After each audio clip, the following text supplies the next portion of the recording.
Hi, my name is John, and this is Business Focus. In today's video, we'll be talking about the recent controversy that we were discussing about one of the gaming platforms that developers use for making games. I'm talking none other than Unity, which has caused a lot of controversy and backlash in their means to generate more revenue or profit by simply installing or well, they had plans to charge developers for every install that gamers make so that they can make a profit out of it. Now, there are two problems with those things in terms of not communicating it properly and obviously trying to scheme their way into profitability by by nickel and diming developers and even gamers in general is never an ideal situation, which caused a lot of backlash, which to the community's reaction, they had backpedaled in terms of their reaction. Now, based on that scenario, I thought everything were already done with the situation. Well, lo and behold, here we are today with the current article here at Gizmodo.com, wherein the CEO, or now the ex-CEO of Unity, is now scuttled away into retirement after becoming the most hated man in gaming. And this is what happens when a leader, or in this case, the former CEO, decides to make drastic changes in terms of how to generate revenue at the expense of the community that you've built up so much rapport and trust. Now you've broken it, and obviously this can have severe ramifications to the point that I think even the company's board of directors, people inside the company, has sought to find an scapegoat, which is, sad to say, the CEO is always the first to go. Would it be enough to stave off the negative press that the company has received?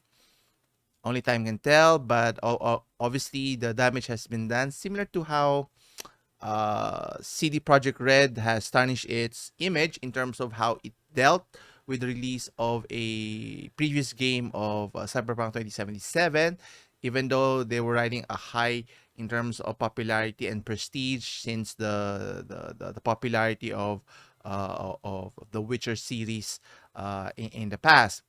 And yet, with one miscalculation, wrong direction, has changed all the narrative here. Now, in terms of how City Project Red is now looked upon, people are forgiving, but will they take a chance again still in future games? Who knows? But in terms of the platform here, obviously, the miscalculation here is thinking that if you're the only platform or gaming platform that the gamers or developers or even gamers can only use, would have, I think, might have worked for Unity's case, but that's not always the case here, since there are a plethora of options. Naming, the Unreal Engine platform is another, and obviously there are little other little known platforms that is not as popular as big as Unity. Now other developers are considering jumping ship and moving to another platform here, which could be detrimental to Unity here. So let's take a closer look in the article here. It mentions here that after nearly 9 years of ruining the reputation of what was once the most popular open engines in the world, Unity President and CEO John Recitiello announced he was stepping down from his role as the most hated man in gaming. Retire from his position, I think, is an understatement, because he was forced to do that so that he would be the scapegoat here, rather than the whole company crumbles down because of a miscalculation on the administration's or management side of finding ways to generate the every ounce of revenue that they could think of, foregoing the consideration, since they were the preferred one. Obviously, an open platform engine was to their benefit. Destroying that, you have to live with the consequences here. Anyway, it mentions here that upon his retirement, in his place, a company outsider and former president of IBM, Acquired company Red Hat Jim Whitehurst will be taking over the lead company position. Ryolov Bota, who was previously the lead independent director of the Unity board, is taking the chairman role. So different people taking the different roles that was uh, vacated by the former president or CEO here. As mentioned here, that the key issue here that's been talked about for the past few days or weeks is the grand plan of the company to charge subscribed developers, depending on the number of downloads of each receives, a so-called, they're calling it a runtime fee. Charges were so egregious and left out of field because it wasn't communicated properly, caused a revolt among top Unity developers, and even many top names threatened to abandon the Unity projects to look elsewhere for another platform if Unity didn't reverse the course. But then they've already done the damage, as mentioned earlier, due to their miscalculation here. And obviously, if you consider the term monetize, is always going to be a hot issue for many gamers or developers at that, because it just goes to show monetization is fine, obviously, for businesses to stay afloat, is to charge a fee. But the fact that games are able to monetize it by, if you download the game, you pay for it, and then if it's a good game, a lot of gamers would download it, pay for a fee regardless if it's a $10, $20, or 70, 60, $70 game. If it's a tremendous game, a lot of people would pay for it. Even in my case, if I like playing the game, I might buy it in multiple platforms, from PC to the my PlayStation, to my Nintendo Switch, and whatnot. They could make 2-3 times the amount from a single customer base here. But if you try to piss off because of trying to nickel and dime developers here, well, they have an option to just go to another platform, even at their behest. Obviously, they have to start all over, but rather than stick with a company that that changes 360 in terms of strategies without even informing the developers, who is a key partner for a big platform such as Unity here. Anyway, it mentions here that the furor over the runtime fees trickled down to the gaming community, and then it was mentioned that Richitielo's name was mud as far as the whole gaming sphere was concerned. It's also hard to say how Unity's exec's new pricing plan was taken at the company.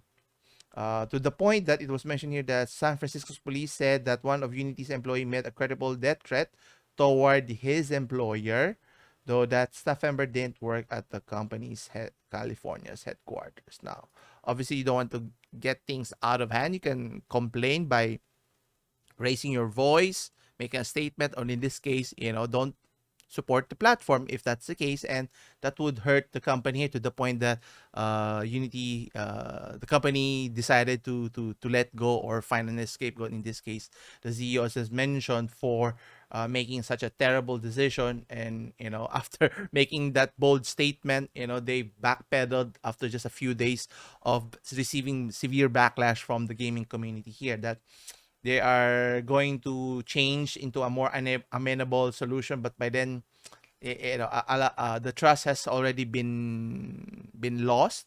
Obviously, companies are allowed to charge a fee for using their platform, but typically they charge, if they don't charge if it's less than 1 million in terms of its revenue for first year release. And obviously beyond that, then the platform stands to gain more profit if the business or the games makes more money here. And obviously looking for other platforms here, I think another platform was mentioned. Obviously, aside from what the biggest platform is Unreal Engine, they also have Gadot, GADOT, as another alternative. Other games like Slay the Spire developers, Megacrit is already considering moving to a different platform because of these scenarios here. And obviously, it goes way beyond of just charging more for the developers. You have the issue of the monetization issues. You have see Electronic Arts being, the premier of charging or monetizing it, and then other developers games, following suit to a myriad of, abysmal performances. I think Avengers is a game that comes to mind, but for every monetization schemes that they try to ploy, you can always go back to games like Spider-Man, the original the recent Spider-Man, not Miles Morales, is a full game that you can download. You can pay full price and enjoy the full game without any concerns of, for any cosmetic upgrades or additional content that you have to pay to be able to play the game. Because you can see that, you pay full price for a game, you should be able to enjoy it to the hilt. Elden Ring is another good example. You don't have to pay any extra monetization schemes in the game by charging an additional fee for any cosmetic, or whether it's part of the core game, which obviously goes to show that the focus on the game is not on the game itself, but rather than, trying to what do you call this? Trying to break the game or shortcut the game by paying pay to win game is the concept I was trying to think here. But that's never fun if you think about it. And Diablo comes to mind for their monetization scheme. So a lot of company is jumping the ship here, but obviously to it's always up to the developers and the gamers to decide whether they would allow it or not, so that the companies will not be emboldened to proliferate those types of practices here. But in this case, obviously the developers won out and the gaming community here. Anyway, do you agree with what the company did by axing the CEO to be able to save face here, or will it hamper the reputation of the company here moving forward? Here, leave your comments down below. Anyway, that's it for this week. Come back again on Wednesday for more business update. As always, I'll see you in the next one. Take care.